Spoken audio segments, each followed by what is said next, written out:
The government, it seems, is determined that from 2030 onwards, India is only going to allow electric vehicles among cars in the country. Yet there is still a lot of confusion about what that policy should be that will take us there.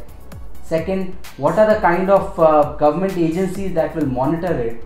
How is this going to be transitioned? Because there is already lakhs and crores of rupees invested into the automobile industry. What happens to all those investments? We have with us Sumant Banerjee, our automobile expert at Business Today. Sumant, let's start with what is this policy what is it that this policy must have? Rajiv, the proliferation and development of electric vehicles is something which is being talked about not only in India but world over. There are various other markets which have had a definite head start on this. India is a laggard in this front, and though Reva was the first car, so to say, which is the first electric car to be made in the world, but there has never been a serious policy push towards this. Over the last 1 year though, this particular government has been very, very clear and very insistent that electric vehicles is the future. The previous government thought that maybe we should go to hybrids first and then move on to electric vehicles, but this government has completely debunked that particular analogy, and they want the manufacturers to make a complete transition to electric vehicles. But what is interesting is that unlike other markets which have given a much longer time frame and which have always been giving incentives and infrastructure support to the industry, the Indian government wants the industry to make a complete transition by 2030. And as of now, this has been already 6 to 8 months, we haven't have a very clear roadmap or policy on how we are going to achieve that. What should this policy have? Should there be subsidies or shouldn't there be subsidies? That's the first question. There are various models which have been tried across the world. Subsidies is the first step which any government takes, because electric vehicles technology even now is a very, very expensive technology, and India is a very price sensitive, value conscious market. To make an electric vehicle very lucrative to the Indian consumer, you will need some direct subsidy.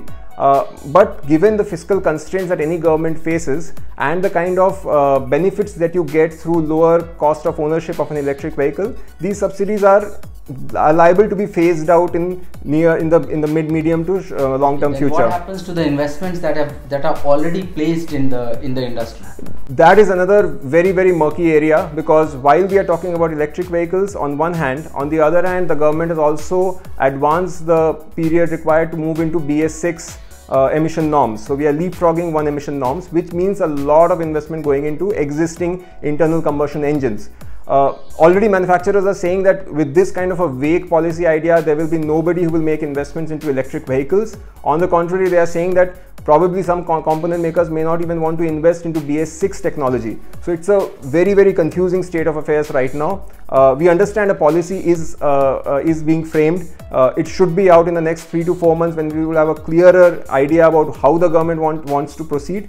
But for now, it looks like nobody has any clue as to how India is going to achieve that kind of a very aggressive and ambitious roadmap that we have. And finally, Sumant, it seems there are almost 5 or 6 agencies, ministries, government bodies which are supposed to monitor this. Who is finally going to be the apex body that will monitor where our electric vehicle policy is heading? That is $1 million question, because as you can understand, an automobile is something which falls under various different ministries even now. So there is the fuel which goes into automobiles, which is under the Ministry of Petroleum. There is the Ministry of Road Transport and Highways, which are making the roads where the cars fly. And finally, there is the Ministry of Heavy Industries, which is the nodal ministry for automobiles.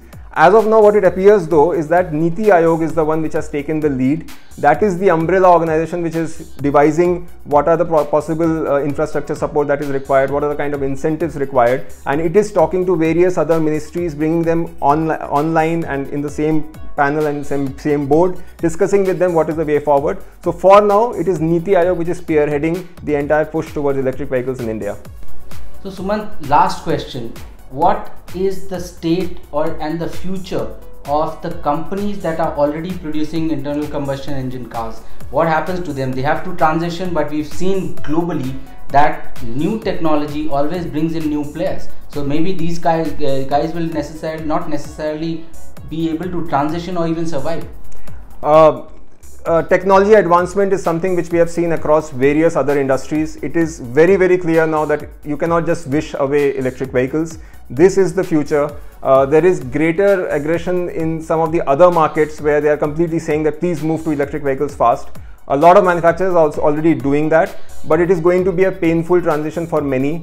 Some will succeed, some will not. There could be newer players which will emerge. Those who are very, very technology savvy. There could be a player like Google or Apple or Samsung which will be making the batteries. So there could be a complete changeover in the main manufacturers who make very good cars or the highest selling cars. But some of the bigger players that we have today, they will exist, but it will see a lot of churn going forward, not only globally but also in India.